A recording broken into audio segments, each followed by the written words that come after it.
الصلاۃ والسلام علیکم یا رسول اللہ وعلیٰ آلک و اصحابک یا سیدی یا سیدی یا سیدی یا حبیب اللہ۔ فرمان مصطفیٰ علیہ السلام ہے، اے لوگو تم جہاں کہیں بھی ہو مجھ پر درود پڑھو کہ تمہارا درود مجھ تک پہنچتا ہے۔ صلی اللہ تعالی علی محمد صلی اللہ تعالی علیہ وآلہ وبارک وسلم۔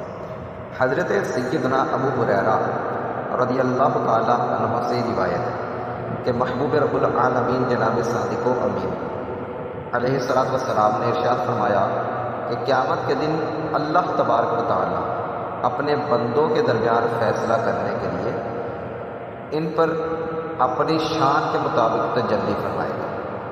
اس وقت ہر امت گھٹنوں کے بل کھڑی ہوگی۔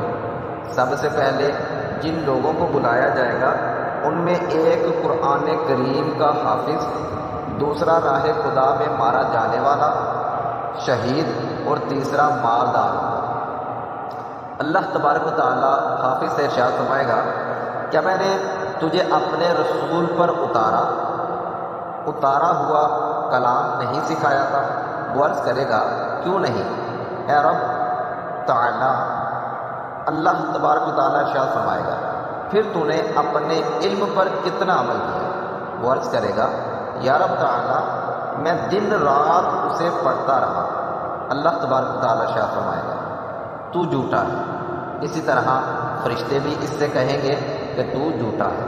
پھر اللہ تبارک و تعالی اس سے ارشاد فرمائے گا، تیرا مقصد تو یہ تھا کہ لوگ تیرے بارے میں یہ کہیں کہ فلاں شخص قاری قرآن ہے، اور وہ تجھے دنیا میں کہہ لیا گیا۔ پھر مالدار کو لایا جائے گا تو اللہ تبارک و تعالیٰ اس سے ارشاد فرمائے گا، کیا میں نے تجھ پر اپنی نعمتوں کو اتنا وسیع نہ کیا کہ تجھے کسی کا محتاج نہ ہونے دیا جائے؟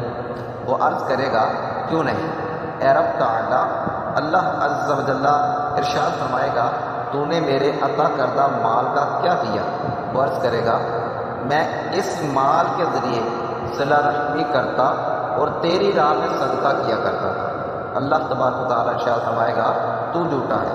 اسی طرح فرشتے بھی اسے کہیں گے کہ تو جھوٹا ہے۔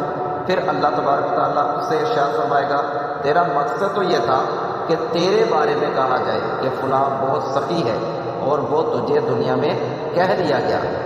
پھر راہ خدا عز و جل میں مارے جانے والے کو لایا جائے گا تو اللہ تبارک و تعالیٰ اس سے ارشاد فرمائے گا، تجھے کیوں قتل کیا گیا؟ وہ عرض کرے گا، مجھے تیری راہ میں جہاد کرنے کا حکم دیا گیا تو میں تیری راہ میں لڑتا رہا اور بالآخر اپنی جان دے دی۔ اللہ تبارک و تعالیٰ ارشاد فرمائے گا، تو جھوٹا ہے۔ اسی طرح فرشتے بھی اس سے کہیں گے کہ تو جھوٹا ہے۔ پھر اللہ تبارک و تعالیٰ اس سے ارشاد فرمائے گا، تیرا مقصد تو یہ تھا کہ تیرے بارے میں کہا جائے کہ فلاں بہت بہادر ہے اور وہ تجھے دنیا میں کہہ لیا گیا۔